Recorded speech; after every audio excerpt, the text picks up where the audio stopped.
ಪಕ್ಷದ ಸಭೆ, ಬಜೆಟ್ ಶಾಸಕರ ಸಮಸ್ಯೆ ಸೇರಿ ಹಲವು ಚರ್ಚೆ. ಅಜೆಂಡಾ ಬಗ್ಗೆ ನನಗೆ ಗೊತ್ತಿಲ್ಲ ಅಂದ್ರು ಪರಂ.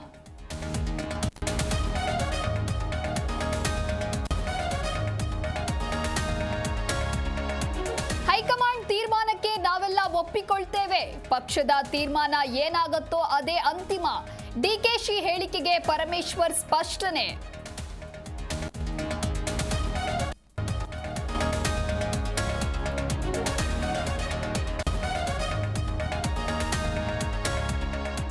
ಬೆಂಗಳೂರಿನಲ್ಲಿ ಮೂಕ ಪ್ರಾಣಿಗಳ ಗೋಳಾಟ, ಕಾಮಧೇನುವಿನ ಕೆಚ್ಚಲನ್ನೇ ಕೊಯ್ದ ಕಿಡಿಗೇಡಿಗಳು. ಬೆಂಗಳೂರಿನ ಚಾಮರಾಜಪೇಟೆಯಲ್ಲಿ ಘಟನೆ.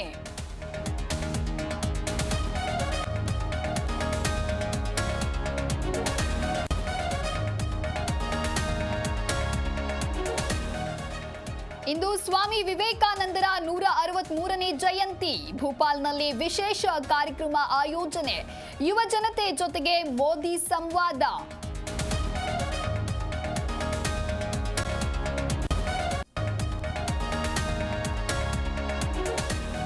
ಕರುನಾಡಿಗೆ ಬರುವ ದಿನಕ್ಕಾಗಿ ಶಿವಣ್ಣ ವೇಟಿಂಗ್.